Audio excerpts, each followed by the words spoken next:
নমস্কার বন্ধুরা, আমি আপনাদের সাথে সাকিব, আপনাদের প্রিয় চ্যানেল ভাইরাল স্টোরি থেকে। আজকের গল্পটা একেবারে রোমাঞ্চকর আর চোখ খুলে দেওয়ার মতো। এক বিধবা নারী ৬ বছর ধরে মৃত স্বামীর ঋণ শোধ করে যাচ্ছেন আর তার শাশুড়ি শ্বশুরের যত্ন নিচ্ছেন। কিন্তু একদিন একটা সূত্র তার সামনে এমন সত্য উন্মোচন করে যে পুরো জীবনটাই বদলে যায়। এখন গল্পটি শুরু করা যাক। চলুন গল্পে ডুব দেওয়া যাক। সৌরভ চলে যাওয়ার আজ ৬ বছর পূর্ণ হয়েছে।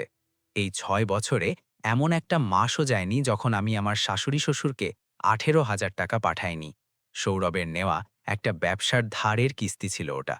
সবকিছু ঠিকঠাক বা বলা যায় একটা নির্দিষ্ট ছকে চলছিল, কিন্তু একদিন আমার পাশের বাড়ির রমা কাকিমা আমাকে থামালেন এবং বললেন, অনুরাধা, ওদের টাকা পাঠানো বন্ধ করো, আর আগে ওখানে লাগানো ওই নতুন সিকিউরিটি ক্যামেরাটা একবার দেখো। ওনার কথার ওপর বিশ্বাস করে পরের দিন আমি সেই ফুটেজ দেখলাম এবং সামনে যে দৃশ্য ভেসে উঠল তা দেখে আমার পায়ের তলার মাটি সরে গেল। আমি স্তম্ভিত হয়ে দাঁড়িয়ে থাকলাম। সেই পুরনো ছোট শহরের গলি, আর সেখানে জমে থাকা বৃষ্টির জল, ভাঙা দেওয়ালে সেই স্যাঁতস্যাঁতে গন্ধ। আমার পুরনো সাইকেলের চাকা থামতেই চীনা ভ্যাপসা গন্ধটা নাকে এসে লাগল। শহরের এক কোণে হয়েও এই ৪০-৫০ বছরের পুরনো বাড়িটা কোনো মতে টিকেছিল। ঠিক যেন ভেতরে থাকা জরাগ্রস্ত বৃদ্ধ বাসিন্দাদের মতোই অবস্থা হয়েছিল ওর। আমি আমার নীল রঙের সাইকেলটা কোণে রাখলাম। সেখানে মেঝের ওপর তেলের দাগ পড়েছিল। গত ৬ বছর ধরে আমার সাইকেলের জন্য ওই জায়গাটাই নির্দিষ্ট ছিল। আজ মাসের ৭ তারিখ ছিল। আমি অনুরাধা, এক ৩৩ বছরের বিধবা, আজ আবারও আমার মৃত স্বামীর ধারের বোঝা মেটানোর দায়িত্ব পালন করতে এসেছিলাম। ৪ তলা বাড়ি, অথচ লিফটের ব্যবস্থা নেই। আমি কাঁধের ব্যাগটা ঠিক করে নিলাম। আমার হাত অজান্তেই ব্যাগে থাকা খামের ওপর পড়ল। ১৮,০০০ টাকা। বড়লোকদের কাছে হয়তো এই টাকাটা সামান্য, কিন্তু আমার সামান্য বেতনের এটা একটা বড় অংশ ছিল। অভিরূপের দুধের খরচ, স্কুলের ফি, কোচিং ক্লাস, এই সব চাহিদা মিটিয়ে বাঁচিয়ে রাখা টাকা এটা। ৬ বছর আগে সৌরভের ছোট ব্যবসার মূলধনের প্রয়োজন ছিল। তখন ওর বাবা মা তাদের অবসরের জমানো পুঁজি প্রায় ৮ থেকে ১০ লাখ টাকা ভেঙে ওকে দিয়েছিল। কিন্তু যেদিন সৌরভ মারা গেল, সেদিনই আমার শাশুড়িমা লক্ষ্মী দেবী ভরা বাড়িতে আমার দিকে আঙুল তুলে অভিযোগ করেছিলেন, তোমার জন্যই আমার ছেলে বাড়ি থেকে বেরোলো আর প্রাণ হারালো। আমরা এই বুড়ো বয়সে এখন কি করব? আমাদের হাতে এখন আর কি রইল? তিনি আমাকে ওই টাকার শোধ করার দায়িত্ব নিতে বাধ্য করেছিলেন। গত ৬ বছর ধরে প্রতি মাসে ১৮,০০০ টাকা আমি দাঁতে দাঁত চেপে সহ্য করে মেনে নিয়েছি। আমার স্বামীর জন্য ওটাই ছিল আমার শেষ ভালোবাসা, আর ছেলে অভিরূপকে যাতে শান্তিতে বড় করতে পারি তার জন্য করা একটা আপোষ। সিঁড়ি দিয়ে ওপরে ওঠার সময় ওই জায়গাটা কোনো গভীর অন্ধকার গুহার মতো মনে হচ্ছিল। জানলার নোংরা কাঁচ দিয়ে সূর্যের দু একটা কিরণ ভেতরে আসছিল। সেই শান্ত সিঁড়িতে আমার পায়ের শব্দ প্রতিধ্বনিত হচ্ছিল, টপ টপ টপ। প্রত্যেকটা পা ফেলা আমার মনে হচ্ছিল কোনো পাহাড় সমান বোঝা নিয়ে হাঁটছি।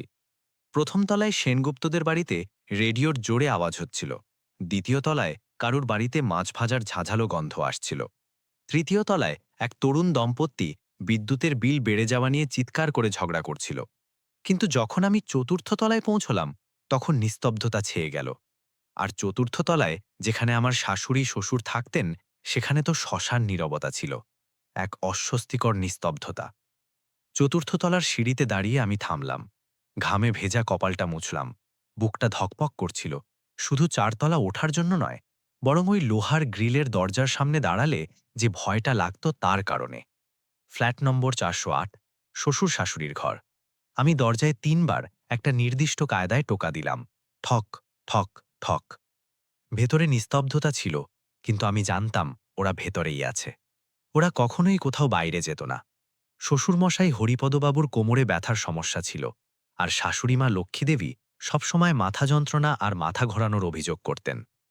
৬০০ স্কোয়ার ফুটের ওই ঘরে ওরা দুজনে ছায়ার মতো বিচরণ করত। জানলার পর্দা সব সময় টানা থাকত, আর দরজা দিন রাত তালাবন্ধ থাকত। আমি আবারও টোকা দিলাম, এবার একটু জোরে। মা, বাবা, আমি অনুরাধা। প্রায় ১ মিনিট ভেতর থেকে কোনো নড়াচড়া হল না। তারপর চুটি ঘষ্টে হাঁটার শব্দ এলো। খিল খোলার সেই কর্কশ আওয়াজ কোনো বৃদ্ধ মানুষের হাড়ের শব্দের মতো শুকনো লাগল। দরজাটা সামান্য একটু খুলল। বলিরেখা পড়া এক রাগী মুখ ফাঁক দিয়ে বাইরে উকি দিল। লক্ষ্মী শাশুড়ি মা ছিলেন তিনি। ওনার বয়স ৬০-এর আশেপাশে ছিল, কিন্তু দেখে তার চেয়ে অনেক বেশি বৃদ্ধা মনে হতো। চোখের নিচে কালি আর গর্তে ঢুকে যাওয়া চোখ দুটো সন্দেহের চোখে ইতিউতি তাকাচ্ছিল, যেন কেউ ওনার প্রাণ কেড়ে নেবে, এই ওনার ভয়।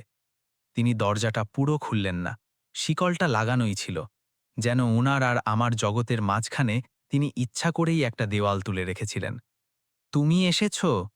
ওনার গলায় না ছিল মায়া, না ছিল আপনত্ব, এক শুকনো আর রুক্ষ আওয়াজ। হ্যাঁ, নমস্কার মা, এই মাসের টাকাটা নিয়ে এসেছি। আমি মুখে হাসি ফোটানোর চেষ্টা করলাম, কিন্তু আমার পেশিগুলো যেন টান টান হয়ে শক্ত হয়ে গেল। দাও এদিকে, তিনি উদাসীনভাবে বললেন। আমি তাড়াহুড়ো করে ব্যাগ খুললাম এবং তৈরি রাখা খামটা বের করলাম। ওই সরু ফাঁক দিয়ে আমি দুহাতে খামটা নম্রভাবে বাড়িয়ে দিলাম। এই নিন, এই মাসের ১৮,০০০ টাকা, আপনাদের ওষুধ আর বাকি খরচের জন্য। লক্ষ্মীদেবী ওনার রগ ওঠা হাড়গিলে হাতটা বের করলেন এবং কোনো শকুন যেমন শিকারের ওপর ঝাঁপিয়ে পড়ে, ঠিক তেমনিভাবে ওই খামটা আমার হাত থেকে ছিনিয়ে নিলেন। টাকা না গুনিয়ে বা ভেতরে না তাকিয়েই তিনি ওটা সরাসরি ওনার শাড়ির আঁচলে ঢুকিয়ে নিলেন।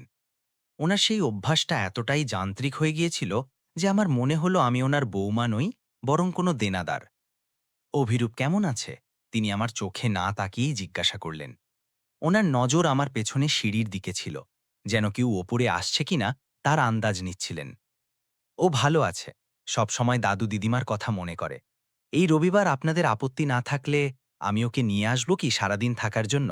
এখন তো ধারও প্রায় শোধ হয়ে এসেছে। আমার মনে হয় আপনাদের ওর সাথে একটু দেখা করা উচিত। এ কথা শুনতেই লক্ষ্মীদেবীর মুখটা তিতকুটে হয়ে গেল।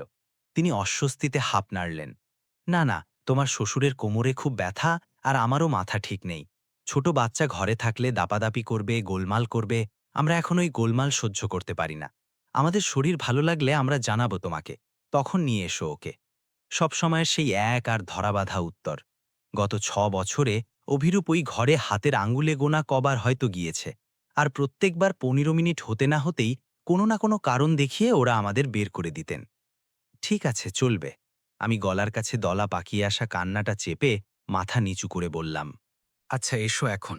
অকারণে এখানে দরজায় দাঁড়িয়ে থেকে ঠান্ডায় সর্দি হবে তোমার। ওটা আবার নতুন উৎপাত হবে। এ কথা বলে শাশুড়িমা জোরে দরজা বন্ধ করে দিলেন। খট করে খিল লাগানোর সেই শব্দ কানে বাজতে লাগল। আমি সেখানেই ওই ঠান্ডা লোহার দরজার দিকে তাকিয়ে দাঁড়িয়ে রইলাম। না ভেতরে যাওয়ার আমন্ত্রণ, না এক গ্লাস জল। আমি কান পেতে দরজার ভেতরটা বোঝার চেষ্টা করলাম। শ্বশুরের গলার শব্দ আসছে কিনা, বা অন্তত টিভির আওয়াজ, কোনো মানুষের বাস থাকা ঘরে যে স্বাভাবিক শব্দগুলো থাকে। কিন্তু না, ভেতরে শ্মশান নীরবতা ছিল। কোনো বড় কবরে যেমন ভয়ানক নিস্তব্ধতা থাকে, যা সজীবতার প্রতিটি চিহ্ন যেন গিলে ফেলেছিল। সিঁড়ি দিয়ে আসা বাতাসের ঝাপটায় আমার পিঠে কাঁপুনি দিয়ে উঠল। আমি জ্যাকেটের কলার তুলে নিলাম এবং নিচে নামার জন্য পিছন ফিরলাম। মনটা খুব ভারী হয়ে গিয়েছিল। সৌরভ, তুমি চলে গেলে আর এই ধারের বোঝা আমার গলায় ঝুলিয়ে দিলে।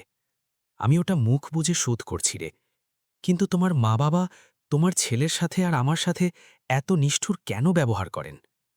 এই প্রশ্নটাই মাথায় নিয়ে আমি ওই অন্ধকার সিঁড়ি দিয়ে নিচে নামছিলাম। কিন্তু আমি তখন কল্পনাও করতে পারিনি যে যে মুহূর্তে আমি পিছন ফিরেছিলাম, জানলার পর্দার ফাঁক দিয়ে দুটো চোখ আমার ওপর স্থির হয়েছিল। ওটা কোনো বৃদ্ধ বা অসহায় মানুষের নজর ছিল না। ওটা ছিল এক অতি তীক্ষ্ণ আর ধূর্ত নজর। আমি নিচে সোসাইটির চত্বরে যখন এলাম, তখন কোনো অক্সিজেনহীন পাতালঘর থেকে বাইরে আসার মতো হালকা লাগল। দুপুরে সময় হয়ে গিয়েছিল। গাছের ডালপালার ফাঁক দিয়ে হলদেটে রোদ নিচে পড়েছিল। চতুর্থ তলার সেই রহস্যময় নিস্তব্ধতার ঠিক বিপরীত পরিবেশ নিচে ছিল। কিছু বাচ্চা ফুটবল খেলে চিৎকার করছিল। সিমেন্টের বেঞ্চে বসে কিছু মহিলা পেঁয়াজ বাজতে বাজতে গল্পে মজেছিলেন। আমি আমার সাইকেলের দিকে যাচ্ছিলাম। এখন অভিরূপকে স্কুল থেকে আনতে হতো। এমন সময় এক কুঁচকে যাওয়া কিন্তু শক্ত হাতে কেউ আমার কবজি ধরল। এই মেয়ে, অনুরাধা, তুই তো নাকি রে? আমি চমকে পিছন ফিরলাম। উনি রমা কাকিমা ছিলেন। এককালে তিনি ওই সোসাইটির কমিটির সদস্য ছিলেন। এখন রিটায়ার্ড হয়ে গিয়েছেন, কিন্তু ওনার সেই দাপুটে মেজাজ আর সবার ঘরে কি চলছে সেটা জানার স্বভাব এখনও একই রকম ছিল। এক পাথরের বেঞ্চে বসে পাখা দিয়ে হাওয়া খেতে খেতে তিনি আমার দিকে চোখ ছোট করে তাকাচ্ছিলেন। হ্যাঁ কাকিমা, নমস্কার। কি বলছেন, হাওয়া খেতে বসলেন নাকি? আমি নম্রভাবে জিজ্ঞাসা করলাম। কিন্তু রমা কাকিমা, আমার প্রশ্নটাকে সরাসরি এড়িয়ে গিয়ে তিনি আমার হাত ধরে বেঞ্চে পাশে বসালেন এবং এদিক ওদিক তাকালেন, যেন কেউ উনার কথা শুনে ফেলবে এই ভয় পাচ্ছিলেন। তারপর তিনি আমার কানের কাছে ঝুঁকলেন এবং অত্যন্ত রহস্যময় স্বরে ফিসফিস করে বললেন, ওপর তলায় ওই দুজনকে টাকা দিয়ে এলে বুঝি? আমাদের ঘরের এই ব্যক্তিগত বিষয়ে তিনি কিভাবে জানেন তা ভেবে আমি অবাক হলাম, কিন্তু আমি ইতিবাচকভাবে মাথা নাড়ালাম। হ্যাঁ, আজ 7 তারিখ না, টাকা দেওয়ার দিন। রমা কাকিমা জিভ দিয়ে তালুতে একটা শব্দ করলেন এবং মাথা নাড়ালেন। ওনার মুখে একই সাথে দয়া এবং ভয়ের ভাব ছিল। তিনি গলার স্বর আরও নামিয়ে আনলেন। বেচারি মেয়ের মতো খাটছিস, আর যাদের যোগ্যতা নেই তাদের দেখাশোনা করছিস। আমার কথা মন দিয়ে শোন, সামনের মাস থেকে ওদের একটা ফুটো পয়সাও দিবি না। ওনার কথা বুঝতে না পেরে আমি কপালে ভাঁজ করলাম। রমা কাকিমা মানেই সোসাইটির খবরের কাগজ ছিলেন, এটা ঠিক। কিন্তু তিনি খারাপ মানুষ অবশ্যই ছিলেন না। কারোর ধার শোধ করতে বারণ করা বা খারাপ ব্যবহার করার পরামর্শ তিনি দেওয়ার মতো মানুষ ছিলেন না। কাকিমা, এমন কেন বলছেন? আর তো মাত্র কয়েকটা মাসই বাকি আছে। সৌরভ অন্য শহরে চাকরিতে যাওয়ার জন্য যে 10 লাখ টাকা নিয়েছিল, সেটা তো আমাকে শোধ করতেই হবে। ওটা আমার দায়িত্ব। তিনি আমার হাত শক্ত করে চাপলেন। ওনার চোখ বড় বড় হয়ে গিয়েছিল এবং গলায় একটা কাঁপুনি ছিল। তবুও তিনি প্রতিটি শব্দ জোর দিয়ে বললেন, ওরে, লোকে বলে যে মানুষগুলো মরে গিয়েছে বলে আমরা ভাবি, তারা কখনো কখনো মরেই না। আমার শিরদাঁড়া দিয়ে একটা হিমশীতল স্রোত বয়ে গেল। গায়ের লোম খাড়া হয়ে উঠল। ভর দুপুরে কেউ যেন পরলোক থেকে ঠান্ডা হাওয়া ছেড়ে দিল। রমা কাকিমার কথাগুলো আমার কাছে তেমনই লাগল। এ এ কি বলছেন আপনি? সৌরভ চলে যাওয়ার আজ 6 বছর হলো। আমাদের কাছে মৃত্যুর শংসাপত্র আছে। আমরা ওর ছাই নিয়ে এসেছিলাম। তিনি হাতের ইশারায় আমাকে চুপ করিয়ে দিলেন। আরে, আমি ভূতপ্রেত নিয়ে কথা বলছি না। আমি রক্ত মাংসের জ্যান্ত মানুষের কথা বলছি।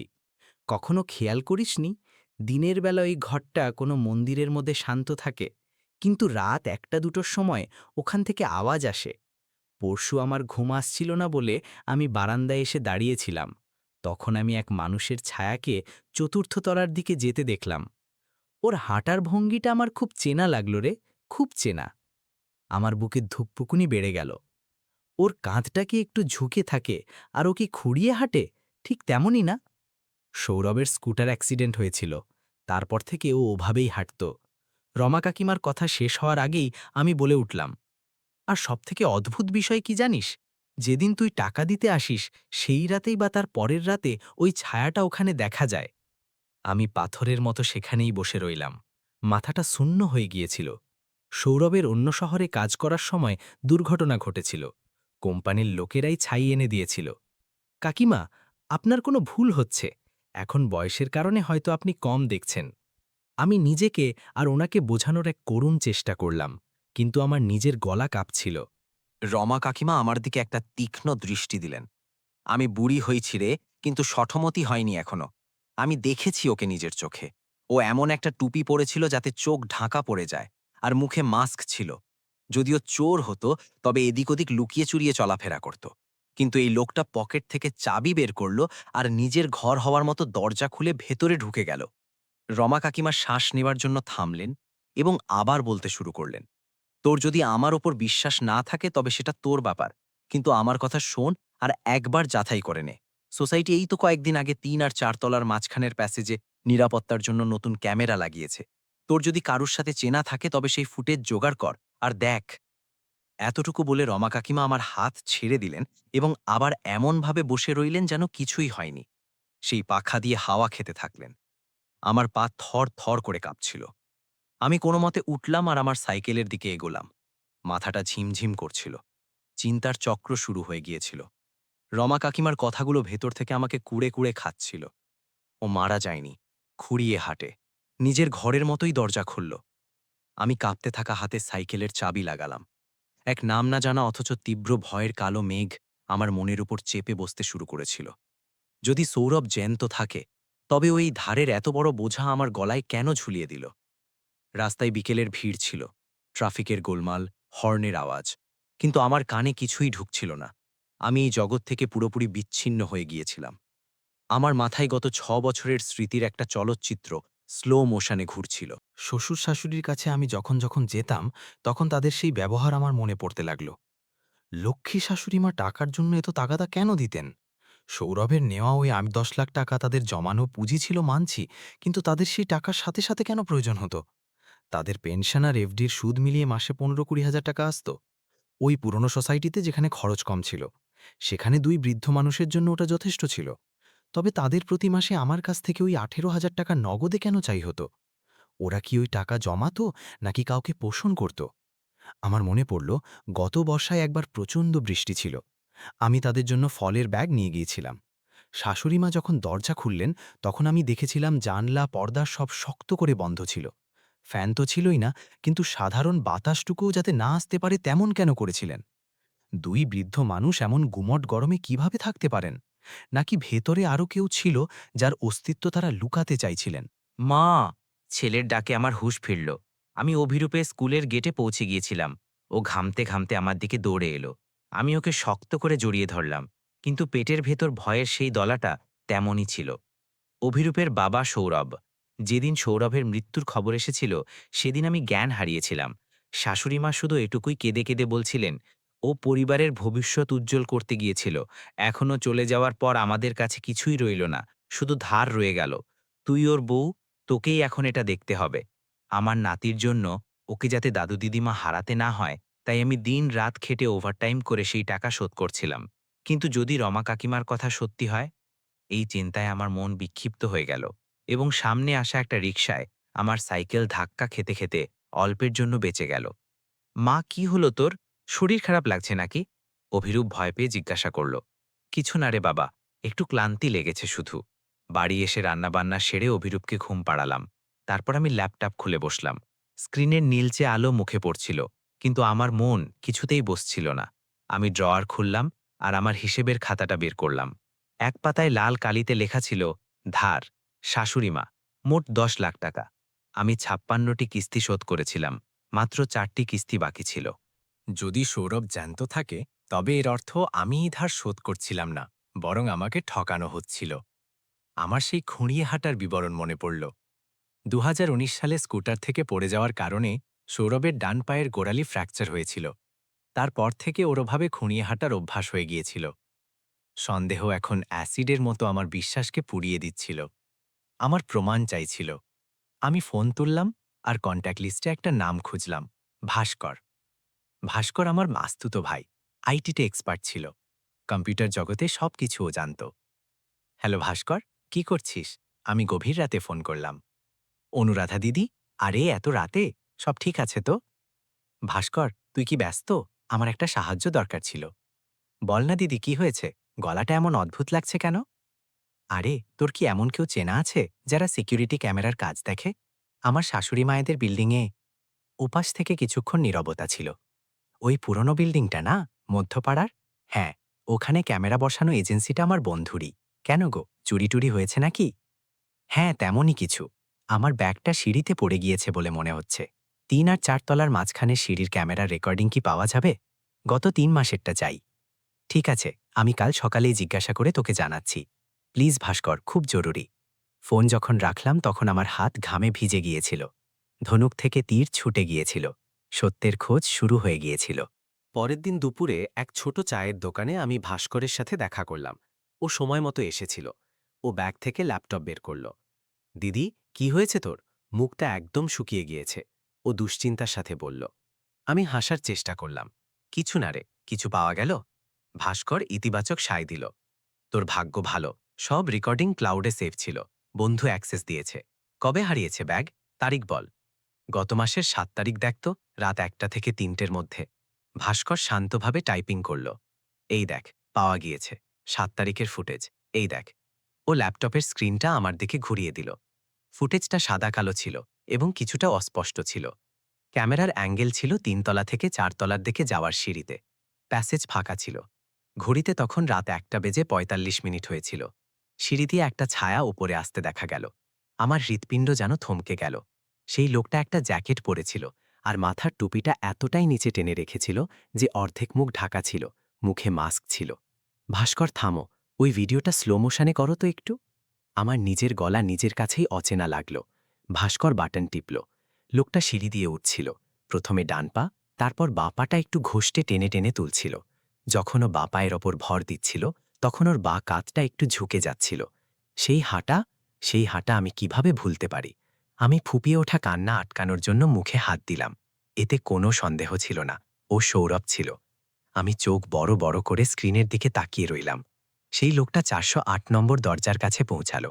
ও দরজায় টোকা দিল না, পকেটে হাত ঢুকিয়ে চাবির গোছা বের করল, অভ্যস্ত হাতে সঠিক চাবিটা বেছে নিল এবং তালায় ঢুকিয়ে দিল। ক্লিক। দরজা খুলল। ও অত্যন্ত সাবধানতার সাথে ভেতরে ঢুকল এবং আস্তে করে দরজা লাগিয়ে নিল। কাউকে কি চেনা মনে হচ্ছে? ভাস্কর উদ্বেগের সাথে জিজ্ঞাসা করল। ভাস্কর, আগের মাসের ফুটেজটা লাগাও তো। ভাস্কর তাই করল। আগের মাসের ৭ তারিখ, ঠিক একই সময়, একই মানুষ, একই গোপনীয়তা, আর তেমনই সহজে দরজা খোলা। আমি গত ৩ মাসের ৩টি ভিডিও একে একে দেখলাম। প্যাটার্ন বদলায়নি। যেদিন আমি টাকা দিয়ে আসতাম, তার পরের দিনই ও রাতে ওখানে হাজির হতো। হঠাৎ আমার গা গুলিয়ে উঠতে লাগল। আমি গত ৬ বছর ধরে কার জন্য টাকা দিচ্ছিলাম? ওই লোকটার জন্য, যে ওখানে লুকিয়ে বসেছিল, যে নিজের স্ত্রী আর সন্তানকে এক মিথ্যে ধারের জালে ছটফট করতে বাধ্য করেছিল। ভাস্কর, এই সবটা আমাকে একটা পেনড্রাইভে কপি করে দাও। আর প্লিজ, এই বিষয়টা আমাদের দুজন ছাড়া যেন তৃতীয় কেউ না জানে। ভাস্কর আমার মুখের গুরুত্ব বুঝতে পারল। চিন্তা করো না দিদি, আমি কাউকে কিছু বলবো না। আমি ওই পেনড্রাইভটা হাতে শক্ত করে ধরলাম। আকাশ ভেঙে পড়লেও বোধহয় এত বড় ধাক্কা লাগত না। আমি দোকান থেকে বেরিয়ে এলাম। সৌরভ জ্যান্ত ছিল এবং ও নিজের বাবা মায়ের সাথে মিলে এই নাটক সাজিয়েছিল আমাকে লুটে খাওয়ার জন্য। বাড়ি ফিরে আমি বেডরুমের দরজা ভেতর থেকে বন্ধ করে দিলাম আর মেঝেতে ধপাস করে বসে পড়লাম। ল্যাপটপে ওই ভিডিওটাই বারবার দেখছিলাম।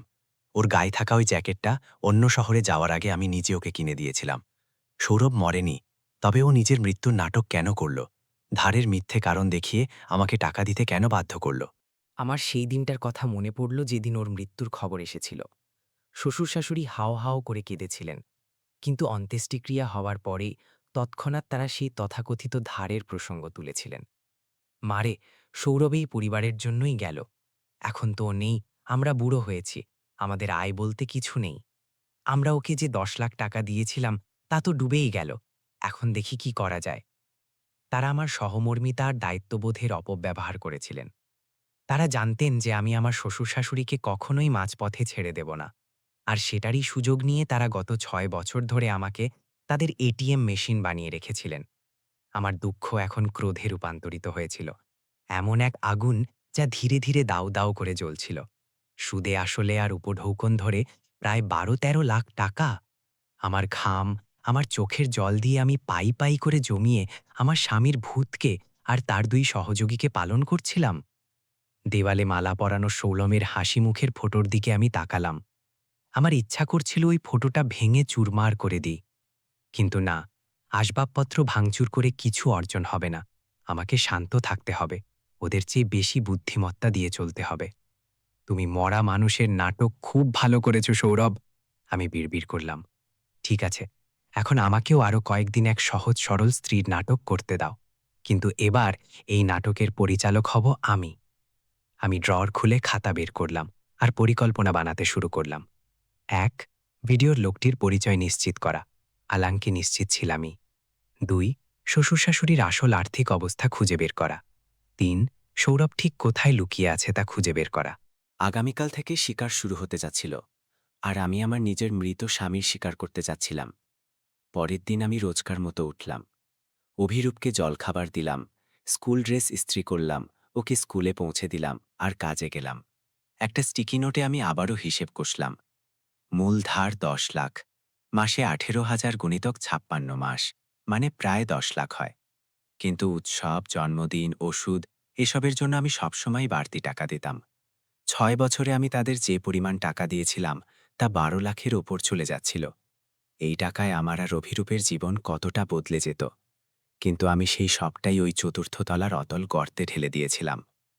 আমি ভাস্করকে মেসেজ করলাম, ভাস্কর, আমার শ্বশুরের ব্যাংক অ্যাকাউন্টে কোনো সন্দেহজনক লেনদেন হয় কিনা তা কি পরীক্ষা করা যাবে? আমার সন্দেহ হচ্ছে যে আমি যে টাকা দিই তা তারা জীবনধারণ বা ধার মেটানোর জন্য ব্যবহার করছেন না। ভাস্করের উত্তর এলো, দিদি, এটা একটু কঠিন, ডেটা প্রাইভেসির নিয়ম আছে, তবে আমি ইনডাইরেক্টলি কিছু ট্রাই করছি, একটু সময় দে। আমি ফোন রাখলাম। কিন্তু এখন আমার নিজের পক্ষ থেকে কিছু করা প্রয়োজন ছিল। আমার একটা বুদ্ধি মাথায় এলো। যদিও টাকা নেওয়ার জন্য বাড়িতে আসে, তবে ওই টাকার প্রয়োজন ওর কিসের জন্য, আরও ঠিক কোথায় থাকে? সেদিন আমি অফিস থেকে তাড়াতাড়ি বের হলাম এবং সোজা শ্বশুর শাশুড়ির বিল্ডিংয়ের নিচে গেলাম। সাইকেল পার্ক করলাম আর ওখানেই বেঞ্চে বসে বিশ্রাম নেওয়ার নাটক করতে লাগলাম। আরে অনুরাধা, তুমি এখানে? এক তীক্ষ্ণ আর সরু গলা ভেসে এলো। উনি সেনগুপ্ত কাকিমা ছিলেন, ৩ তলায় থাকতেন। নমস্কার কাকিমা, আমি এদিক দিয়েই যাচ্ছিলাম, ভাবলাম দেখে যাই শ্বশুর শাশুড়ি কেমন আছেন। সেনগুপ্ত কাকিমা আমার পাশে বসলেন। তুমি খুব গুণবতী মেয়ে রে, এত বছর হয়ে গেল তাও স্বামীর ধার শোধ করছ, শ্বশুর শাশুড়ির যত্ন নিচ্ছ। তেমন দেখতে গেলে ওরা ভালোই আছে, কিন্তু ইদানিং রাতে ওদের ঘরে খুব থপথপ শব্দ শোনা যায় রে। ধপধপ? কিসের শব্দ? আমি কান খাড়া করলাম। আরে, রাত করে ছাদের উপর দিয়ে ভারী পায়ে হাঁটার শব্দ আসে, কোনো জোয়ান মানুষের হাঁটার মতো। আর কখনো কখনো রাত ২টো-৩টের সময় টয়লেটের ফ্ল্যাশ করার আওয়াজ আসে। আমার হৃৎপিণ্ডের গতি বেড়ে গেল। ওটা হয়তো শ্বশুরমশাই হবেন, ওনার কোমরে সমস্যা আছে না, তাই হয়তো হাঁটার সময় শব্দ হয়। আমি পরিস্থিতি সামলানোর জন্য কিছু একটা বললাম। সেনগুপ্ত কাকিমা মুখ বেঁকালেন। আরে কিসের কোমর আর কিসের কি? আর একটা অদ্ভুত কথা বলি, এই বুড়ো বুড়ি যে কি কিপটে তা আর বলো না। সব সময় কান্নাকাটি করতে থাকে যে ছেলের অ্যাক্সিডেন্টের পর ওরা পথে বসেছে, টাকা নেই ইত্যাদি। কিন্তু ইদানিং রোজ রাতে তোমার শাশুড়ি রং বেরঙের বড় আবর্জনার ব্যাগ নিয়ে নিচে নামে। পরশু আমি কৌতূহল নিয়ে দেখলাম তো, কি দেখব, বিরিয়ানির খালি প্যাকেট আর কোল্ড ড্রিঙ্কের বোতল পড়ে আছে। এই ২ বুড়ো মানুষ এসব ছাইভস্ম কি করে খাচ্ছে রে? আমি স্তব্ধ হয়ে শুনছিলাম। বিরিয়ানি আর কোল্ড ড্রিঙ্ক, এগুলো তো সৌরভের সবথেকে প্রিয় খাবার ছিল। আপনি কি ওদের জিজ্ঞাসা করেননি? আমি প্রশ্ন করলাম। আরে জিজ্ঞাসা করলাম তো, বলল আমরা মৃত আত্মার জন্য নৈবেদ্য দিই। এখন তুমিই বলো, নৈবেদ্য হিসেবে কেউ কি বিরিয়ানি আর কোল্ড ড্রিঙ্ক দেয়, তাও আবার রোজ রোজ? সেনগুপ্ত কাকিমার বলা এই কথাটি আমার জন্য ধাঁধার এক গুরুত্বপূর্ণ টুকরো ছিল। সৌরভ শুধু টাকা নেওয়ার জন্যই বাড়িতে আসছিল না, বরং ও সম্ভবত ওখানেই থাকছিল আর আমার কষ্টের টাকায় মজা লুটছিল। ২ দিন পর আমি এক কদম এগিয়ে যাওয়ার সিদ্ধান্ত নিলাম। আমি একটা বড় ইলেকট্রনিক্স দোকানে গেলাম আর একটা দামি নেক ম্যাসাজার কিনলাম উপহার হিসাবে। আমি রাত ৮টার সময়টা বেছে নিলাম। ওই ভারী বক্সটা নিয়ে আমি চতুর্থ তলা উঠলাম। ৪০৮ নম্বর দরজার সামনে দাঁড়িয়ে আমি কান পাতলাম। ভেতরে টিভির আওয়াজ আর কিছু কথা বলার শব্দ শোনা যাচ্ছিল। খা রে বাবা, গরম আছে ততক্ষণ খেয়ে নে, তোর বউ এই মাসের টাকা দিয়ে গিয়েছে, তাই বিন্দাস খরচ কর। এটা লক্ষ্মী শাশুড়ি মায়ের গলা ছিল। তুমি রিল্যাক্স থাকো মা, আমার সব কন্ট্রোলে আছে। একবার আমার কাজ হয়ে গেলেই আমি কিছুদিনের জন্য গায়েব হয়ে যাব। ওই আমার বোকা বউটা সব সত্যি মেনে নিয়েছে, একটা মাসও কামাই করে না ও। আমি সেখানেই জমে গেলাম। সেই গভীর আর একটু খসফাসে গলা, ওটা সৌরভেরই গলা ছিল। আমার রক্ত টকবক করে ফুটতে লাগল। মনে হচ্ছিল লাথি মেরে দরজা ভেঙে ভেতরে ঢুকে পর্দা ফাঁস করে দিই। কিন্তু বিবেক আমাকে আটকে দিল। আমি দরজায় টোকা দিলাম, ঠক ঠক। ভেতরের শব্দগুলো একদম বন্ধ হয়ে গেল। কে? ভেতর থেকে শ্বশুর হরিপদবাবু জিজ্ঞাসা করলেন। বাবা, আমি অনুরাধা, আপনাদের কোমরের মেসেজ করার মেশিন এনেছি। অনেকক্ষণ পর ভেতর থেকে চটি ঘষ্টানোর শব্দ এলো। দরজা আবারও সামান্য একটু খোলা হলো। এবার হরিপদবাবু দরজায় দাঁড়িয়ে পথ আটকেছিলেন। আরে এই সময়ে ফোন তো করতে পারতে অন্তত। অফিস থেকে আসছিলাম, দোকানে এই মেশিনটা দেখলাম। আপনার কোমরের ব্যথার জন্য খুব ভালো হবে তাই নিয়ে এলাম। হরিপদবাবু আমাকে ভেতরে ঢুকতে দিলেন না। না না, ওখানেই বাইরে রেখে দাও, ঘরে খুব অগোছালো হয়ে আছে। আরে বাবা, আমি কি পর নাকি? আর আমাকে ভেতরে গিয়ে সৌরভের ফটোর সামনে প্রদীপ জ্বালাতে হবে। হরিপদবাবুর মুখ ফ্যাকাশে হয়ে গেল। কি যে বলো, চলো এখন বাড়ি যাও, অনেক রাত হয়েছে।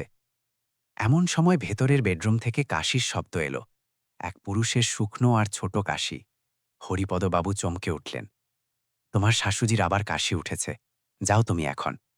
কথা বলে তিনি আমার হাত থেকে বক্সটা ছিনিয়ে নিলেন আর মুখের ওপর দরজা বন্ধ করে দিলেন। আমি সিঁড়িতে একাই দাঁড়িয়ে রইলাম। ওই কাশিটা শাশুড়ি মায়ের মোটেই ছিল না। সৌরভ ওই ঘরেই আছে, এতে এখন চূড়ান্ত সিলমোহর পড়ে গেল। পরের দিন সকালে ভাস্করের ফোন এলো। দিদি, ইন্টারেস্টিং কিছু পাওয়া গিয়েছে, দেখা করবে? আমি তৎক্ষণাৎ ওর সাথে দেখা করতে গেলাম। ও ল্যাপটপে একটা এক্সেল ফাইল খুলল। আমি ওদের লেনদেনের হিসেব চেক করলাম। ওদের পেনশন প্রতি মাসের সময় মতো জমা হতো, কিন্তু গত কয়েক বছরে ওরা অ্যাকাউন্ট থেকে একটা টাকাও তোলেনি। ওদের খাতায় লক্ষ লক্ষ টাকা জমে পড়েছিল। ওরা টাকা তোলেনি? আমি অবাক হয়ে জিজ্ঞাসা করলাম। শুধু জমা হচ্ছে? তবে ওরা চলে কিসে? ওই বিরিয়ানি, কোল্ড ড্রিঙ্ক যার কথা সেনগুপ্ত কাকিমা বলছিলেন, সেগুলোর জন্য তো টাকা লাগে। ক্যাশ! আমি নিজের মনেই বিড়বিড় করলাম। আমার দেওয়া টাকা ছাড়াও অন্য কেউ নিশ্চয়ই ওদের নগদ টাকা দিচ্ছিল। একদম ঠিক, ভাস্কর বলল। আর ওই মানুষটা সৌরভ ছাড়া আর কেউ হতে পারে না। ও হয়তো অনলাইন ট্রান্সফার করত না, যাতে ওর ডিজিটাল কোনো হদিশ না পাওয়া যায়। রাতে যখন ও লুকিয়ে আসত, তখনও ক্যাশ দিয়ে যেত। তার মানে ওদের টাকার কোনো অভাব নেই। ছেলের কাছ থেকে কালো টাকা আসছে, তাও ওরা তোমাকে শেষ রক্তবিন্দু পর্যন্ত লুটছিল। আমি রাগে মুষ্টিবদ্ধ হলাম। ওরা গরিব হলে তাও একরকম হতো, কিন্তু এই সত্য তার চেয়েও ভয়ানক ছিল। ছেলের নোংরা ব্যবসার টাকায় ওরা বড়লোক হয়েছিল, কিন্তু ওদের লোভ এতটাই ছিল যে ওরা আমার কষ্টের টাকাটুকুও ছাড়েনি। আমার মনে হয় সৌরভ কোনো বেআইনি ব্যবসায় আছে। ও যে টাকা কামাচ্ছে তা অবশ্যই কম নয়। ভাস্কর, ও কি করে তা খুঁজে বের করা যাবে? ওটা একটু কঠিন, তবে আমি ওর পুরনো বন্ধুদের মাধ্যমে খোঁজ নেওয়ার চেষ্টা করছি। থ্যাঙ্কস ভাস্কর। সৌরভ কোথাও লুকিয়ে বসেছিল, কোনো কালো বাজারি করছিল, আর নিজের বাবা মাকে হাতে রেখে একটা মিথ্যে ধারের নামে নিজের পরিবারকেই লুটছিল। ভাস্করের কাছ থেকে বেরিয়ে যাওয়ার সময় আমি একটা জেরক্সের দোকানের সামনে দিয়ে যাচ্ছিলাম। আরও একটা প্রমাণ পাওয়া বাকি ছিল, সৌরভের মৃত্যু। আমার সেই দিনটা মনে পড়ল যখন আমরা ওর ছাইয়ের কলস পেয়েছিলাম। কোম্পানির এক প্রতিনিধি মিস্টার সেন এসেছিল। ও বলেছিল যে সৌরভের অ্যাক্সিডেন্ট হয়েছে, আর সেখানে তৎক্ষণাৎ শেষকৃত্য করতে হয়েছে। তাই বাড়ির লোকেদের শনাক্ত করার জন্য ডাকা সম্ভব হয়নি। শ্বশুর শাশুড়িও সেটা মেনে নিয়েছিলেন, বলেছিলেন ছেলেটা শান্তিতে গিয়েছে, সেটাই ভালো। আমি মিস্টার সেনকে ফোন করার সিদ্ধান্ত নিলাম। হ্যালো, নমস্কার মিস্টার সেন, আমি অনুরাধা বলছি, সৌরভের স্ত্রী। আরে নমস্কার বৌদি, বলুন কি সাহায্য করতে পারি? আসলে আমি বিধবা পেনশন আর ইন্স্যুরেন্সের জন্য আবেদন করছি। তো insurance company original postmortem report আর ওখানকার মৃত্যুর শংসাপত্র চাইছে। আপনি কি ওগুলো জোগাড় করে দিতে পারবেন? বাপরে, ওটা তো খুব কঠিন। এখন ৬ বছর হয়ে গেল। ওই কাগজ এখন খুঁজে পাওয়া মুশকিল। আর তখন তো সব আমরা মানবতার খাতিরে চেনা পরিচয় দিয়ে করিয়েছিলাম, তাই কাগজগুলো খুব পুরনো হয়ে গিয়েছে। আর তখন সব খুব তাড়াহুড়ো করে হয়েছিল। সেন আমতা আমতা করে বললেন, প্লিজ চেষ্টা করুন না, আপনার যা কিছু উপরি টাকা লাগবে আমি দেব। আচ্ছা, দেখছি আমি কি করা যায়। সেন তাড়াহুড়ো করে ফোন কেটে দিলেন। ওনার এই ব্যবহারে আমার সন্দেহে চূড়ান্ত সিলমোহর পড়ে গেল। নিশ্চিতভাবেই ওনাকেও মিথ্যে কাগজ বানাতে সৌরভ সাহায্য করেছিল। আমি জানলা দিয়ে বাইরের দক্ষিণ দিকে নজর দিলাম, গ্রামের সেই ছোট্ট গ্রামের দিকে, যেখানে সৌরভের আদি বাড়ি ছিল। ওর ছাইয়ের কলস গ্রামের ক্ষেতের ওপর বানানো এক ছোট সমাধিতে রাখা ছিল। আমি ওই কলসটা খুলে দেখতে চাইছিলাম। আমি শাশুড়ি মাকে ফোন করলাম। মা, এই উইকেন্ডে আমি অভিরূপকে নিয়ে গ্রামে যাচ্ছি। সৌরভের সমাধিতে ফুল দিয়ে আসব। এখন তো ধারের সব টাকা শোধ হয়েছে, তাই ভাবছি একবার দর্শন করে আসি। এত দূরে জার্নি করার কি দরকার এখন? লক্ষ্মী শাশুড়িমা চট করে জিজ্ঞাসা করলেন। মন মানছে না মা, কাল রাতে স্বপ্নে সৌরভ এসেছিল, বলল একবার ঘুরে আয়। আর মুরব্বীরা বলেন না, স্বপ্নের কথা মিথ্যে ভাবতে নেই। আমার খুব চিন্তা হচ্ছে। আমি আবেগ দিয়ে কথা বললাম। অন্ধবিশ্বাসের কথা তুলতেই তিনি একটু নরম হলেন। আচ্ছা বাবা, যাওয়ার ইচ্ছে থাকলে যাও, কিন্তু তাড়াতাড়ি ফিরে এসো। হ্যাঁ, আসব। ফোন রাখলাম। গ্রামের ওই ট্রিপটাই সত্যের চাবিকাঠি হতে চলেছিল। ওই ঠান্ডা মাটির কলসেই সব সত্য লুকিয়ে থাকতে চলেছিল। সৌরভ, তুমি ধারের ভয়ে পালিয়েছিলে, তোমার বউকে টাকা শোধ করতে বাধ্য করেছিলে, কিন্তু এখন ন্যায় বিচার থেকে তুমি পালাতে পারবে না। সেই উইকেন্ডে কড়া রোদে আমি আর অভিরূপ আমার পুরনো সাইকেলে করে গ্রামের রাস্তায় বেরিয়ে পড়লাম। নদীর আঁকাবাঁকা রাস্তা আর চারপাশে ছড়িয়ে থাকা ধানের ক্ষেত। আমরা খুব ভোরে বেরিয়েছিলাম, যাতে দুপুরের মধ্যে গ্রামে পৌঁছে যাই। অভিরূপ খুব খুশি ছিল, ওর বকবকানি চলছিলই। ও ট্র্যাক্টর নিয়ে জানতে চাইছিল, কখনো না দেখা দাদু দিদিমা সম্পর্কে জিজ্ঞাসা করছিল। আমার ছেলের ওই মাসুম হাসি আমার বুকে ছুরির মতো বিঁধছিল। ও যতটা নিষ্পাপ ছিল, সেই বড় মানুষগুলোর পাপ ততটাই বড় ছিল। আমি ওকে সফরের আসল কারণ বলতে পারছিলাম না। ওর কাছে এটা বাবার গ্রামে যাওয়ার এক আনন্দ সফর ছিল, কিন্তু আমার কাছে এটা ছিল এক নির্দয় বাবার মুখোশ খুলে ফেলার সফর। গ্রামে পৌঁছানোর পর কিছু আত্মীয় আমাদের স্বাগত জানালেন। সৌরভের এক কাকা, যিনি ওখানকার ক্ষেত আর বাড়ি দেখাশোনা করতেন, তিনি ব্যাগগুলো নিতে এগিয়ে এলেন। আরে বাপরে অনুরাধা, কতদিন পর এলি! অভিরূপ তো একদম বড় হয়ে গিয়েছে, হুবহু বাপের মতো হয়েছে রে। ওই বাক্যটা আমাকে খুব আঘাত করল। হুবহু বাপের মতো। ওই লুকিয়ে বসে থাকা ৬ বছরে নিজের বাচ্চার জন্য সামান্য একটা চকলেটের টুকরো না পাঠানো বাপের মতো। আমি মুখে মিথ্যে হাসি আনলাম। হ্যাঁ কাকা। আমি ঘরে ঠাকুর ঘরে নমস্কার করলাম। কাকা, আপনার আপত্তি না থাকলে আমি অভিরূপকে নিয়ে বাগানের সমাধির দিকে যাচ্ছি, প্রণাম করে আসি। আমি আমার কর্তব্য পূর্ণ করেছি, এটা সৌরভকে বলতে চাই। আমি এটা ইচ্ছা করে জোরে বললাম যাতে সবাই শুনতে পায়।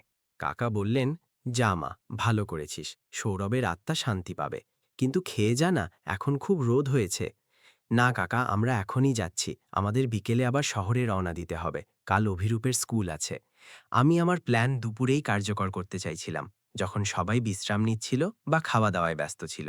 আমি অভিরূপের হাত ধরলাম আর আমরা বাড়ির পেছনের দিকের বাগানে গেলাম। সেখানে আম, কাঁঠাল গাছের ছায়ায় সৌরভের ছোট সমাধি বানানো ছিল। রোদ খুব ছিল, কিন্তু আমার কোনো হুঁশ ছিল না। আমার ব্যাগে ফুলের সাথে একটা ছোট হাতুড়ি, স্ক্রুড্রাইভার আর ব্যাটারি চার্জ দেওয়া একটা মাইক্রো ক্যামেরা ছিল। বাগানে নিস্তব্ধতা ছিল। সমাধির ওপর গ্রানাইটের ফলক আর সৌরভের হাসি মুখের ফটো ছিল। আমি ফুল দিলাম। অভিরূপও হাত জোড় করল। বাবা, আমি অভিরূপ, আমি তোমাদের সাথে দেখা করতে এসেছি, আমাকে পরীক্ষায় ভালো মার্কস দিও। ওর সেই শিশুসুলভ আওয়াজে নিস্তব্ধতা ভেঙে গেল। ওর চোখ বন্ধ করা দেখে আমার চোখ ফেটে জল এলো। অভিরূপ সোনা, তুমি একটু ওই গাছের নিচে গিয়ে খেলো না, আমি বাবার সাথে একটু একা কথা বলবো। আচ্ছা মা। অভিরূপ তক্ষুনি মাটি নিয়ে খেলার জন্য এক গাছের নিচে দৌড়ে গেল। আমি সমাধির সামনে একাই ছিলাম, আশেপাশে কেউ ছিল না।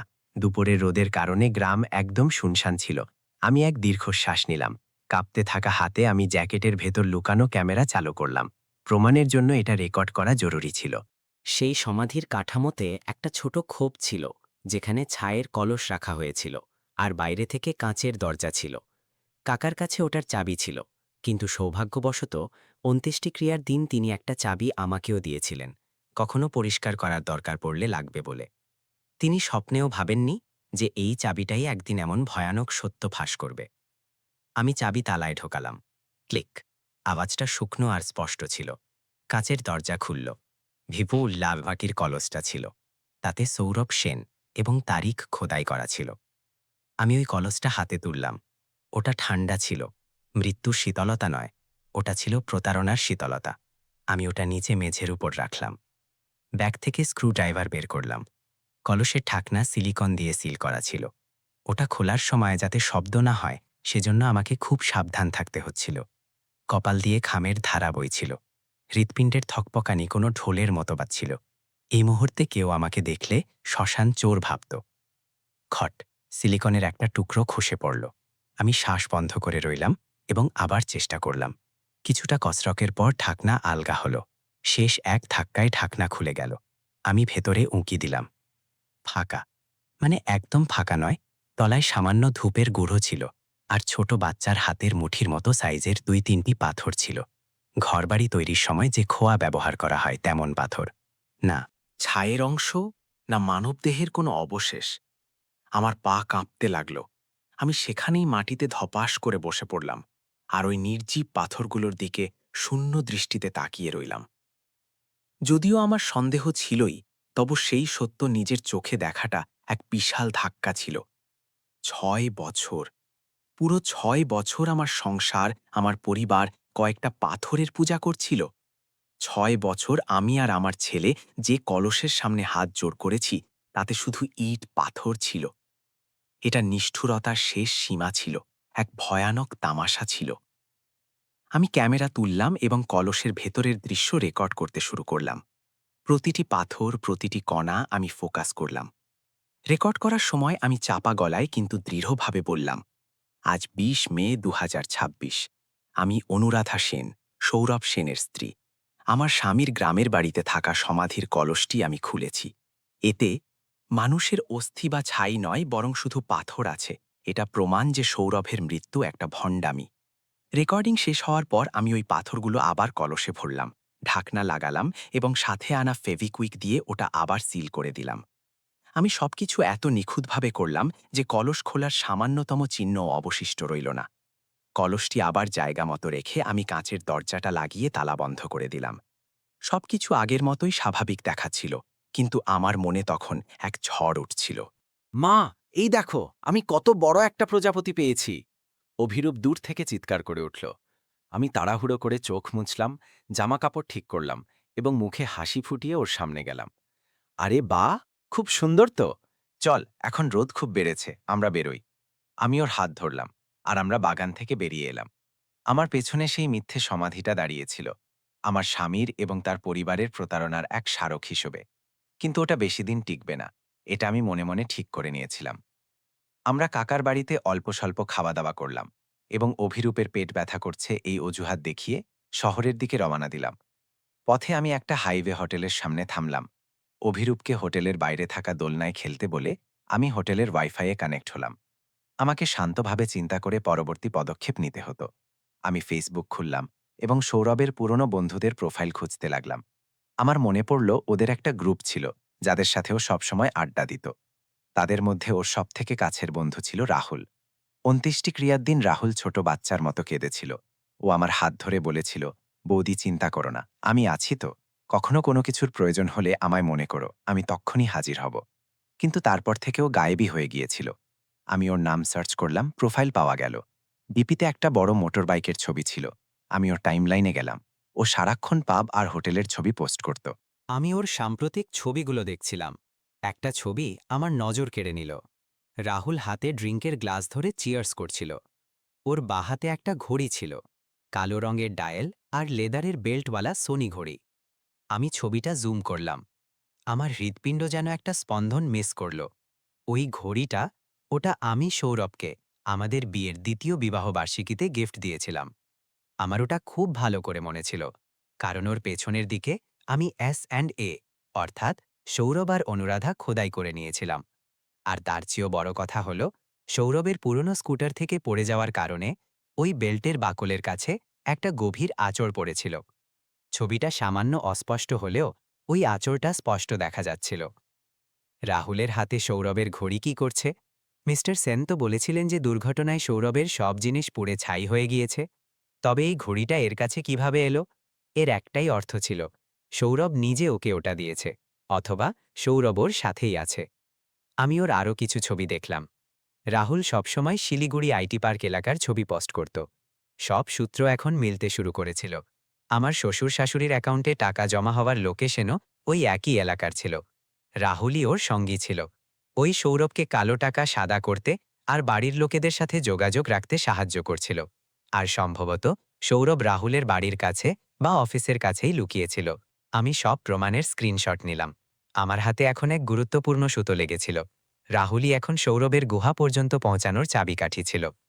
শহরে পৌঁছানো মাত্রই আমি রাহুলের সব তথ্য ভাস্করকে পাঠালাম। ভাস্কর, এই লোকটার তথ্য বের করো। ইয়ে রাহুল, সৌরভের জিগরি দোস্ত। আমার সন্দেহ হচ্ছে সৌরভকে ওই লুকিয়ে রেখেছে। ও কি করে, কোথায় থাকে, কোথায় যায়, সবটা আমার চাই। ভাস্কর নিজের দক্ষতায় দুদিনেই রাহুলের কুষ্টি বের করে ফেলল। ও আমাকে চায়ের দোকানে ডাকল। দিদি, এই রাহুল লোকটা সুবিধার নয়। ও শিলিগুড়ি আইটি পার্কে একটা গ্যারেজের ম্যানেজার হিসেবে কাজ করে। কিন্তু ওই গ্যারেজটা শুধু নাম মাত্র। ওখানে ভেতরে অবৈধ সুদের ব্যবসা চলে। সেই কারণেই ওর কাছে পার্টি করার এত টাকা থাকে। আমি ইতিবাচকভাবে মাথা নাড়লাম। আমি বেআইনিভাবে ওর লোকেশন ট্র্যাক করেছি। কাউকে বলো না। ওর গতিবিধি খুব সন্দেহজনক। সারা দিনও গ্যারেজে থাকে, রাতে পার্টি করে। কিন্তু ঠিক রাত 11টার সময় ও সব সময় আইটি পার্কের পেছনের দিকে থাকা একটা বন্ধ গুদামের দিকে যায়। ওখানেও মোটামুটি 1 ঘণ্টা থাকে আর তারপর বাড়ি ফিরে যায়। বন্ধ গুদাম? আমার চোখ চকচক করে উঠল। তোমার মনে হয় সৌরভ ওখানেই থাকবে? আমি জিজ্ঞাসা করলাম। সম্ভাবনা খুব বেশি। ওই এলাকাটা জনমানবহীন, লুকিয়ে থাকার জন্য একদম আদর্শ। তাছাড়া আমি এই রাস্তার ট্রাফিক ক্যামেরা হ্যাক করে দেখেছি, রাহু যখন ওদিকে যায় তখন গাড়িতে খাবারের প্যাকেট আর মুদি দোকানের ব্যাগ থাকে। নিশ্চিতভাবেই ও কাউকে ছাবার দেয়। ওই সৌরভী ও ওই গুদামেই আছে। আমি দুহাত মেলালাম। মনে ভয় আর কৌতূহলের এক বিচিত্র মিশ্রণ ছিল। আমার শিকার এখন হাতের নাগালে। ভাস্কর, আমার এক শেষ সাহায্য চাই। আমাকে ওখানে যেতে হবে। আমি ওকে হাতে নাতে ধরতে চাই। দিদি, এটা খুব বিপজ্জনক, ভাস্কর উদ্বেগের সুরে বোঝালো।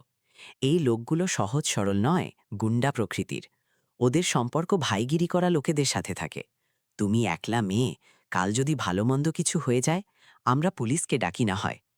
আমি নেতিবাচকভাবে মাথা নাড়লাম। এখনই নয়। সৌরভ জ্যান্ত আছে, তার কোনো অকাট্য প্রমাণ আমাদের কাছে নেই। পুলিশকে ডাকলে ওরা শুধু জিজ্ঞাসাবাদ করবে, আরও পালিয়ে যাবে।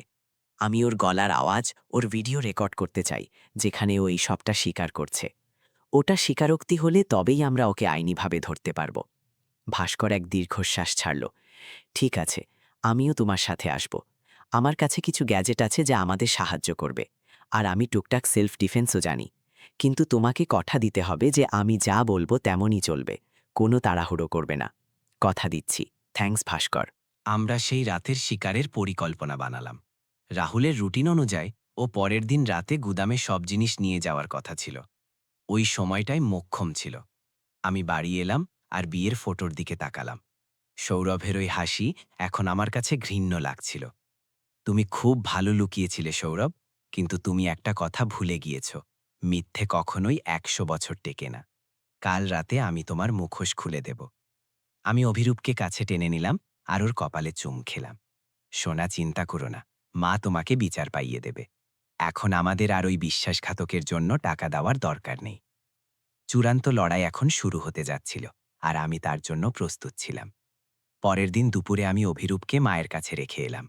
আজ আমাকে সারা রাত অফিসে কাজ করতে হবে, এই মিথ্যেটা বললাম।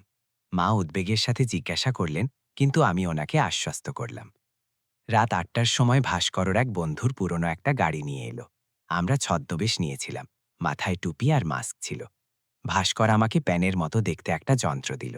এটা হাই কোয়ালিটি ভয়েস রেকর্ডার, আর এটা জিপিএস ট্র্যাকার। এটা তোমার পকেটে রাখো। যদি কোনো গোলমাল হয় তবে আমার কাছে লোকেশন থাকবে। গাড়ি শহর ছাড়িয়ে হাইওয়ে ধরল। আমরা শিলিগুড়ি আইটি পার্কের দিকে রওনা দিলাম। সেই সময় ওই এলাকাটা পুরোপুরি জনশূন্য ছিল। আমরা একটা পুরনো বন্ধ গুদাম এলাকায় পৌঁছালাম, যেখানে চারপাশে আগাছা জন্মেছিল।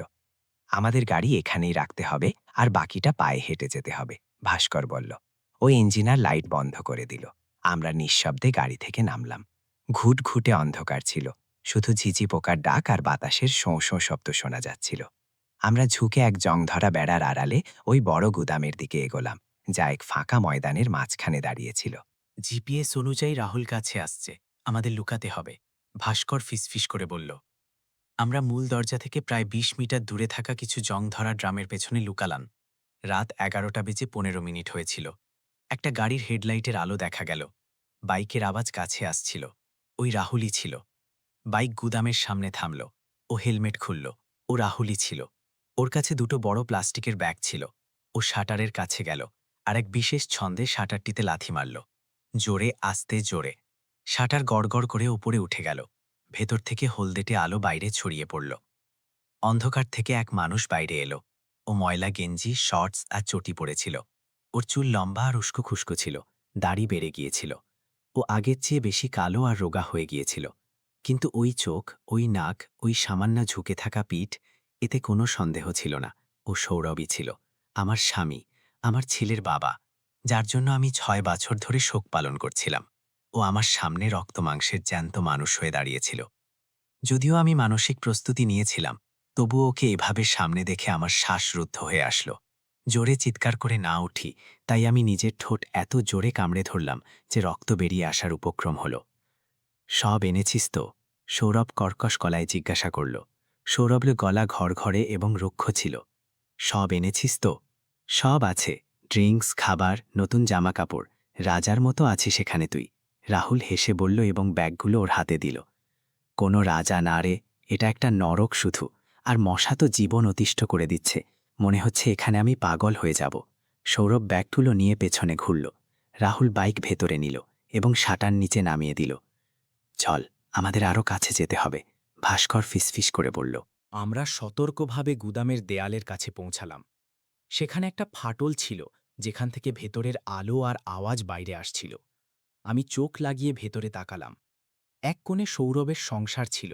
মেঝেতে একটা তোশক, প্লাস্টিকের টেবিল, একটা ফ্যান আর একটা ছোট টিভি।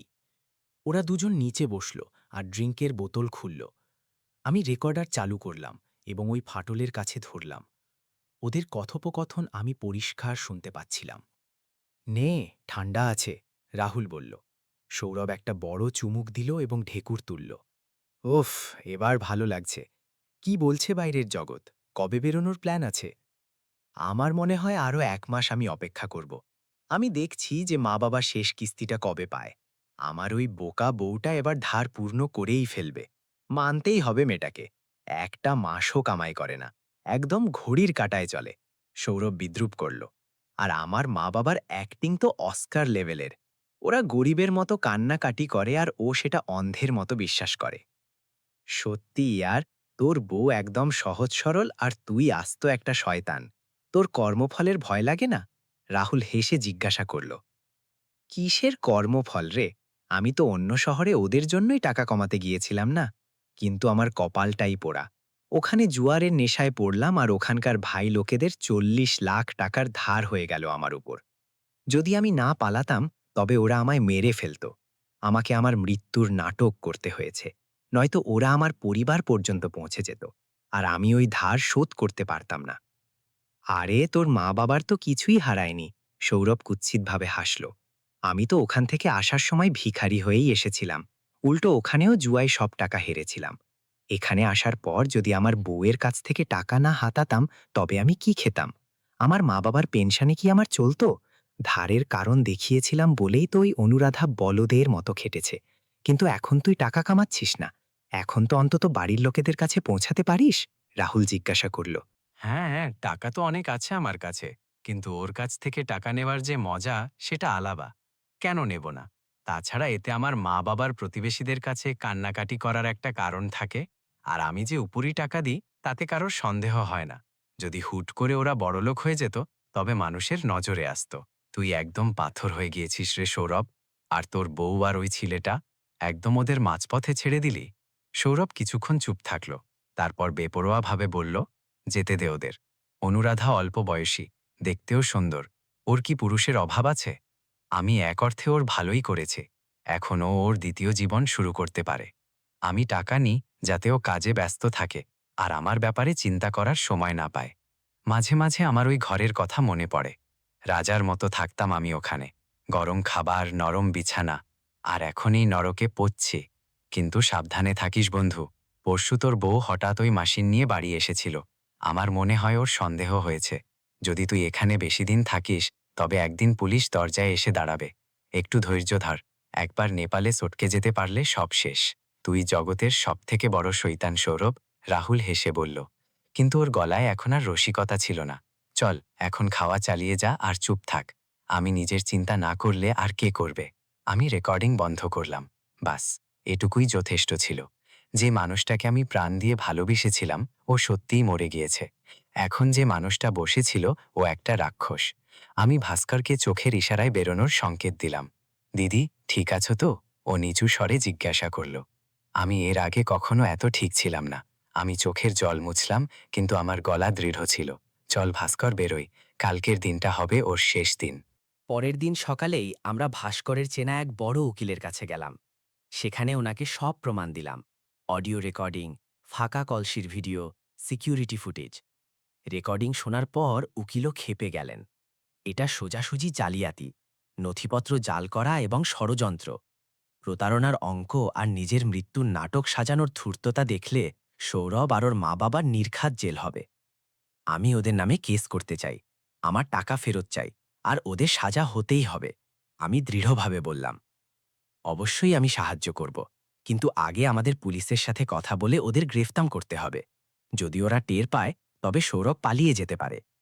উকিল ক্রাইম ব্রাঞ্চের ইন্সপেক্টরকে ফোন করলেন। প্রমাণ এত অকাট্য ছিল যে ওই রাতেই অভিযানের পরিকল্পনা ঠিক হলো। 3টে টিম তৈরি করা হলো। একটা টিম গুদামে সৌরভের জন্য, দ্বিতীয়টা শ্বশুর শাশুড়ির বাড়িতে, আর তৃতীয়টা রাহুলের জন্য। আমি পুলিশ স্টেশনে অপেক্ষা করছিলাম। রাত তখন 2টো বেজেছিল। ইন্সপেক্টরের ফোন বাজল। টার্গেট কবজায় এসেছে। গুদাম থেকে আসামিকে গ্রেফতার করা হয়েছে। সহযোগীকেও পাওয়া গিয়েছে। আর ওই 2 বৃদ্ধ আসামিকে নিয়ে গাড়ি স্টেশনের দিকে আসছে। আমি স্বস্তির নিঃশ্বাস ফেললাম। সারা শরীর যেন ভেঙে আসছিল। বিচার দেরিতে হলেও পাওয়া গিয়েছে। 6 বছরের সেই নাটকের ওপর অবশেষে জবনিকা পড়ল। পরের দিন সকালে আমি সৌরভকে ইন্টারোগেশন রুমের কাচের ওপার থেকে দেখলাম। ও পুরোপুরি ভেঙে পড়েছিল। হাতে হাত করা ছিল আর দৃষ্টি ছিল শূন্য। যখন পুলিশ ওকে রেকর্ডিং শোনালো, তখনও ভেঙে পড়ল এবং অপরাধ কবুল করল। অন্য ঘরে শ্বশুর শাশুড়ি কাঁদছিলেন। আমরা ভালোবাসার টানে এটা করেছি বলে সাফাই দিচ্ছিলেন, কিন্তু আইন প্রতারণার জন্য ভালোবাসার বাহানা মেনে নেয় না। রাহুলকে ওর অবৈধ সুদের কারবার এবং অপরাধীকে আশ্রয় দেওয়ার জন্য গ্রেফতার করা হলো। এই কেসটা শহরে হইচই ফেলে দিল। ৩ মাস পর কোর্টের রায় বেরোল। সৌরভকে জালিয়াতি, নথিপত্র জাল করা এবং ষড়যন্ত্র করার অপরাধে ১০ বছরের সশ্রম কারাদণ্ড দেয়া হল। শ্বশুর শাশুড়িকে তাদের বয়সের কথা বিবেচনা করে প্রবেশনে ছেড়ে দেয়া হল, কিন্তু কোর্ট তাদের আদেশ দিল যে আমার সব টাকা সুদে আসলে ফেরত দিতে হবে। কোর্ট থেকে বেরোনোর সময় আমি নীল আকাশের দিকে তাকালাম। ৬ বছর আমার জীবনের ওপর যে কালো ছায়া ছিল, তা ওই প্রখর রোদে মিলিয়ে গেল। আমি আমার টাকা ফেরত পেয়েছিলাম, আমার সম্মান ফেরত পেয়েছিলাম, আর সবথেকে বড় কথা, আমার স্বাধীনতা ফেরত পেয়েছিলাম। আমি ওই পুরনো বাড়িটা বিক্রি করে দিলাম। কোর্ট থেকে পাওয়া ক্ষতিপূরণ আর আমার জমানো টাকা দিয়ে আমি একটা নতুন ছোট কিন্তু আলো বাতাসপূর্ণ ফ্ল্যাট কিনলাম। একদিন বিকেলে অভিরূপকে স্কুল থেকে নিয়ে আসার সময় ও আনন্দে চিৎকার করে উঠল, মা, আজ আমি অঙ্কে ১০০তে ১০০ পেয়েছি। আরে বাহ, আমার বুদ্ধিমান ছেলে। চল, আজ আমরা সেলিব্রেশন করব। তোর প্রিয় হোটেলে গিয়ে জমিয়ে বিরিয়ানি খাবো, কি বলিস? হ্যাঁ, চলো। আমরা দুজন হাত ধরাধরি করে রাস্তা দিয়ে হাঁটছিলাম। দুপুরের বাতাস বইছিল আর রাস্তার ধারের গাছ থেকে এক মৃদু সুবাস আসছিল।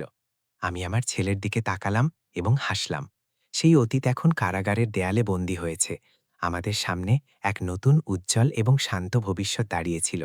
আমি মনে মনে সেই কঠিন সময়কে ধন্যবাদ জানালাম, কারণ ওই সংকটের কারণেই আমি জানতে পেরেছিলাম যে আমি কতটা শক্তিশালী। আর আমি এটাও বুঝেছিলাম যে সত্যিকারের সম্পর্কের দায়িত্ব অন্ধত্যাগে থাকে না, বরং অন্যায়ের বিরুদ্ধে লড়াই করে নিজের আর নিজের সন্তানের ভবিষ্যৎ সুরক্ষিত করার মধ্যে থাকে। আজকের গল্পটি আপনাদের কেমন লেগেছে তা কমেন্টে জানিয়ে দিন। আমাদের চ্যানেল ভাইরাল স্টোরির সাথে থাকতে চ্যানেলটি সাবস্ক্রাইব করতে ভুলবেন না। আবার দেখা হবে নতুন কোনো রোমাঞ্চকর গল্পে। ধন্যবাদ।